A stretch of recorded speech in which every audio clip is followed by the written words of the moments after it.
क्या सच में होर्मुज जलडमरू मध्य बंद है या फिर दुनिया के सामने एक ऐसा अदृश्य लॉकडाउन खड़ा हो चुका है जिसे ना सैटेलाइट देख पा रही है और ना ही ताकतवर देश तोड़ पा रहे हैं। नमस्कार, मैं हूं वंदना त्यागी और आप देख रहे हैं न्यूज़ 18 राजस्थान का डिजिटल चैनल। अमेरिका और ईरान के बीच बढ़ता टकराव अब सिर्फ मिसाइलों और धमकियों तक सीमित नहीं रहा, बल्कि ये दुनिया की सबसे अहम तेल लाइफलाइन होर्मुज जलडमरू मध्य पर आकर टिक गया है। एक तरफ डोनाल्ड ट्रंप की सख्त चेतावनी कि अगर रास्ता बाधित हुआ तो ईरान के पावर प्लांट तबाह कर दिए जाएंगे, वहीं दूसरी तरफ अब्बास अरागची का दो टूक जवाब, ईरान किसी दबाव में नहीं झुकेगा। दिलचस्प बात यह है कि ईरान आधिकारिक तौर पर कह रहा है कि रास्ता बंद नहीं है, जहाज़ों की आवाजाही जारी है, लेकिन हकीकत कुछ और ही कहानी बयां कर रही है। युद्ध के बीच अब होर्मुज में नियमों का जाल बिछ चुका है।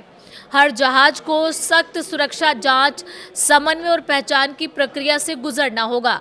दुश्मन देशों के जहाज रोके जा सकते हैं और बाकी को भी क्लियरेंस लेना जरूरी है। यानी कागजों में रास्ता खुला है, लेकिन जमीनी हकीकत में ये कंट्रोल्ड कॉरिडोर बन चुका है। 28 फरवरी से शुरू हुए हमले के बाद खाड़ी क्षेत्र में तनाव चरम पर है। अमेरिकी ठिकानों से लेकर ऊर्जा इंफ्रास्ट्रक्चर तक निशाने पर हैं और बारूदी सुरंगों की चेतावनी ने समुद्र को और खतरनाक बना दिया है। लेकिन इस पूरी कहानी का असली ट्विस्ट कहीं और है और यही इस संकट का सबसे बड़ा एंगल है। दरअसल युद्ध ने होर्मुज को मिसाइलों से नहीं बल्कि बीमा कंपनियों के डर से जकड़ लिया है।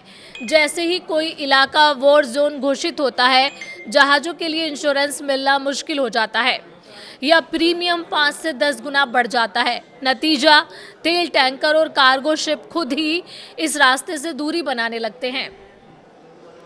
यानी रास्ता टेक्निकली खुला है लेकिन प्रैक्टिकली बंद जैसा असर दे रहा है। इसका सीधा असर उन देशों पर पड़ रहा है जो मिडिल ईस्ट के तेल पर निर्भर हैं। जापान जैसे देश जो अपनी ज़रूरत का 90% से ज़्यादा तेल इसी रास्ते से लाते हैं, अब कूटनीतिक स्तर पर सक्रिय हो चुके हैं। बातचीत, दबाव और संतुलन सब कुछ इस कोशिश में लगा है कि यह अदृश्य नाकाबंदी टूटे, क्योंकि अगर होर्मुज की ये सांसें थमी तो पूरी दुनिया की अर्थव्यवस्था पर इसका असर सुनामी जैसा हो सकता है। तो सवाल यही है कि क्या ये सिर्फ एक युद्ध है या फिर वैश्विक अर्थव्यवस्था की नसों को दबाने की सोची समझी रणनीति।